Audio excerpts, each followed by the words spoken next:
video kali ini, kita akan disuguhi film drama thriller berjudul Silencer, yang dirilis tahun 2018. Tanpa banyak spoiler di awal, santuy dan nikmati sambil minum kopi. Film dimulai di Irak Utara dengan pasukan penembak jitu dari Amerika Serikat mengawasi upaya untuk mengambil dan memindahkan Yusef Abad, pemimpin kelompok teroris, dan keluarganya ke titik ekstraksi untuk evakuasi. Di sisi lain, para teroris mendapatkan informasi bahwa tentara Amerika akan datang. Jadi semua pelatihan mereka akan segera berakhir. Bahwa ini adalah tanah mereka, jadi mereka harus mempertahankannya. Kemudian, saat para penembak jitu sedang berbicara, mereka melihat target dan kendaraannya.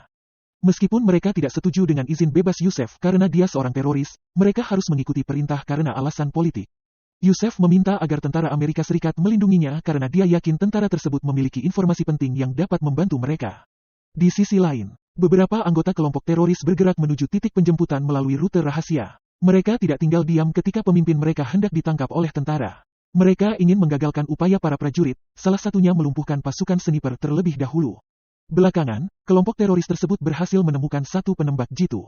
Tetapi tentara tersebut segera menjatuhkan teroris tersebut. Kemudian, saat Dawson, salah satu prajurit, melaporkan bahwa mereka menemukannya, seorang penembak jitu membunuhnya.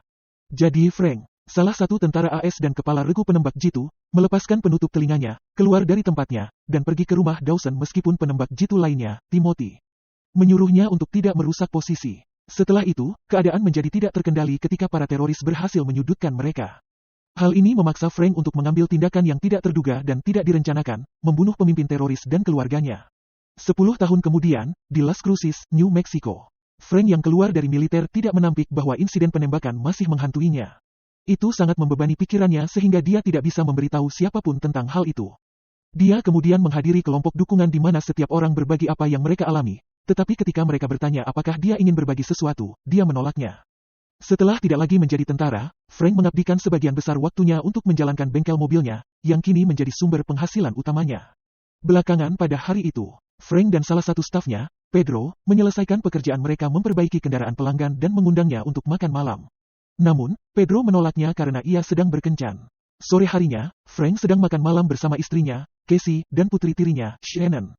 Casey kemudian memintanya untuk mengajaknya dan Shannon berlibur akhir pekan. Tetap saja, dia memberitahu mereka bahwa dia harus membawa mobil yang diperbaiki ke rumah pelanggan, jadi Casey bersikeras agar dia ikut. Namun, dia mengatakan bahwa dia akan membawa Pedro. Tetapi Casey mengatakan kepadanya bahwa mereka akan naik pickup dan tidak akan membiarkan dia meninggalkan mereka terjebak pada hari Sabtu. Karena Shannon menggunakan pesonanya untuk meyakinkannya. Dia akhirnya setuju untuk pergi bersamanya. Namun, dia merasa sedikit khawatir karena pelanggan tersebut tidak lain adalah penguasa kejahatan yang pernah bekerja dengannya sebelumnya. Keesokan harinya, dia muncul di kediaman penguasa kejahatan dan bertemu dengan salah satu pria paling tangguh penguasa, Nelson, dengan seorang wanita muda. Dia kemudian mengatakan kepadanya bahwa dia masih kecil, tetapi Nelson bertanya apakah dia tersesat. Dia kemudian menjawab bahwa dia ada di sana untuk pengiriman. Dan Nelson memanggilnya monyet gemuk dan mengatakan kepadanya bahwa dia akan menunjukkan kemana harus pergi. Frank lalu berkata bahwa dia tahu kemana harus pergi dan akan pergi saat Nelson menangkapnya, dan mereka berkelahi secara fisik.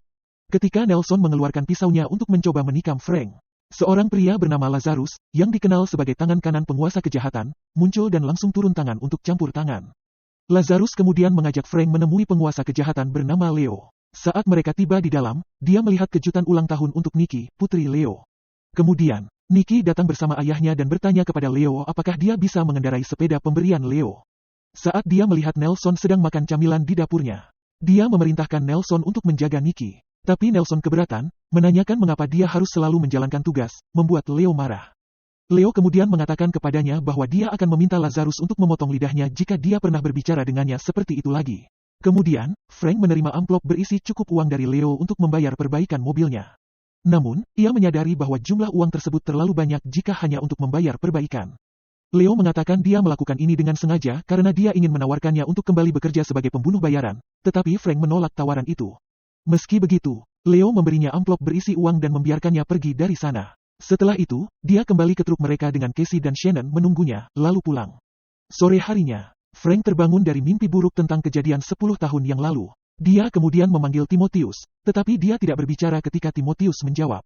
Malam berikutnya, dia melihat berita bahwa Nikki meninggal dalam kecelakaan yang disebabkan oleh seorang pengemudi tabrak lari, yang membuatnya sedih karena dia baru saja menyaksikan betapa Leo mencintainya.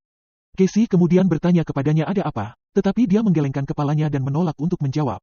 Kemudian, dia menerima panggilan dari Lazarus tetapi tidak menjawabnya. Tidak lama kemudian, Lazarus dan anak buahnya mengunjungi Frank, yang memberitahunya bahwa Leo ingin dia membantunya membalas kematian putrinya. Pada awalnya, dia menolak dan mengatakan bahwa dia tidak memperbaiki mobil.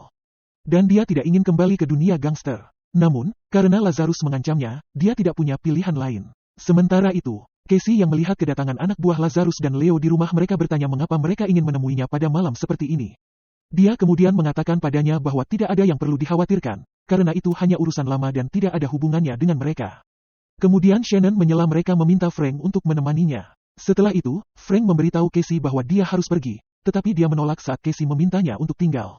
Jadi, dia menjadi marah dan menamparnya. Namun, dia mengatakan padanya bahwa dia tidak akan memukulnya, menyebabkan dia mendorongnya dan pergi. Sesampainya di tempat Leo, dia melihat Leo yang masih terlihat frustrasi dan tertekan atas kematian putrinya. Leo kemudian berbicara tentang bagaimana dia ingin pria itu mati. Tetapi Frank menyuruhnya untuk meminta Lazarus melakukannya. Namun, Leo mengatakan bahwa dia bekerja dengan baik jika dia ingin meratakan kota, tetapi untuk situasi seperti itu, dia membutuhkannya. Frank kemudian mengatakan bahwa dia sudah pensiun, tetapi Leo mengancam akan memberitahu Casey tentang masa lalunya yang kelam jika dia menolak untuk membantunya. Dan karena dia tidak ingin istrinya tahu tentang sejarahnya, dia akhirnya menyetujui tawaran Leo.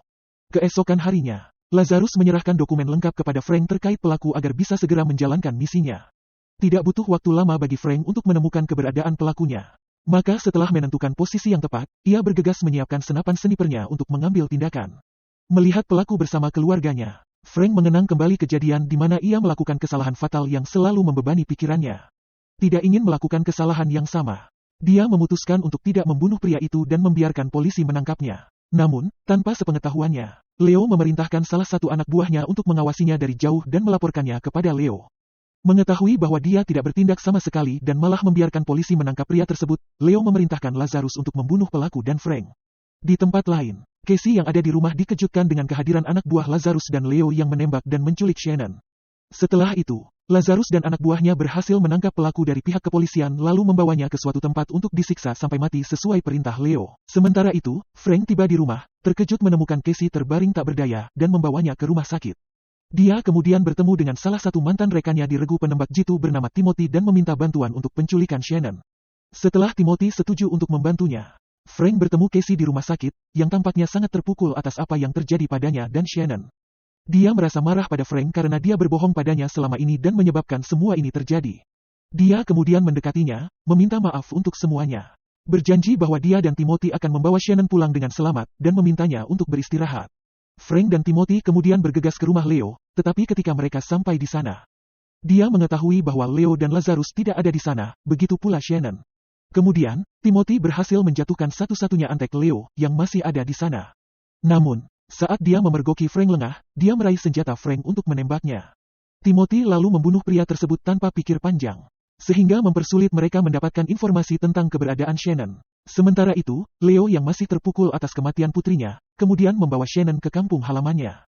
Meski Leo memperlakukannya dengan sangat baik, seperti putrinya, Shannon masih takut dan ingin kembali ke ibunya.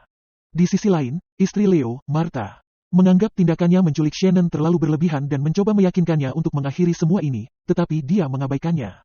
Setelah bekerja untuk Leo selama beberapa waktu, Frank dapat menemukan di mana mereka dapat memperoleh informasi tentang Leo dan Lazarus. Frank dan Timothy mengunjungi salah satu pabrik obat terbesar Leo di Meksiko. Mereka dengan cepat menjatuhkan anak buahnya dan mengekstrak informasi tentang keberadaan Shannon.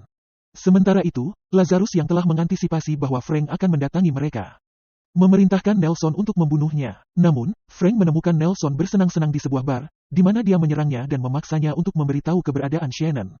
Pada saat yang sama, Timothy memukuli anak buah Leo lainnya. Setelah mendapatkan informasi yang diinginkan, Frank kemudian membunuh Nelson. Mengetahui lokasi Shannon disekap di rumah Leo, Frank dan Timothy mempersiapkan senjata mereka untuk menghadapi Leo dan semua anak buahnya untuk menyelamatkan Shannon. Di sisi lain, Lazarus sedang mempersiapkan semua anak buahnya untuk menjaga kediaman Leo agar Frank tidak bisa menyusup ke sana. Namun, Lazarus dan anak buahnya bukan tandingan Frank dan Timothy, yang merupakan penembak jitu profesional, sehingga mereka mudah dikalahkan dalam baku tembak. Meski dalam prosesnya, Timothy terluka parah, sehingga Frank harus melanjutkan misinya sendirian. Mengetahui bahwa Lazarus dan anak buahnya kalah dalam pertempuran, Leo bergegas membawa Shannon pergi dari sana dengan todongan senjata. Namun, saat mereka pergi, mereka bertemu dengan Frank. yang meminta Leo untuk menyerahkan Shannon kepadanya, dan berjanji untuk membuatnya tetap hidup sebagai gantinya. Martha yang ada di sana kemudian mencoba meyakinkan Leo untuk melepaskan Shannon karena dia bukan putri mereka dan memiliki keluarga sendiri yang sangat menyayanginya. Namun, Leo tetap mengabaikannya dan semua yang dia katakan dan bersiap untuk menyerang Frank. Shannon kemudian melihat kesempatan untuk membuat Leo lengah, jadi dia menggigit tangannya. Menyebabkan Leo mengalihkan perhatiannya sejenak dari Frank. Frank kemudian melemparkan pisau ke jantung Leo, membunuhnya. Film diakhiri dengan Frank membawa pulang Shannon dan menepati janjinya kepada Casey, yang telah memaafkannya dan menerimanya apa adanya. Tamat, terima kasih telah menonton. Wilujeng wayah kieu. Hatur nuhun, dan sampai jumpa di video selanjutnya.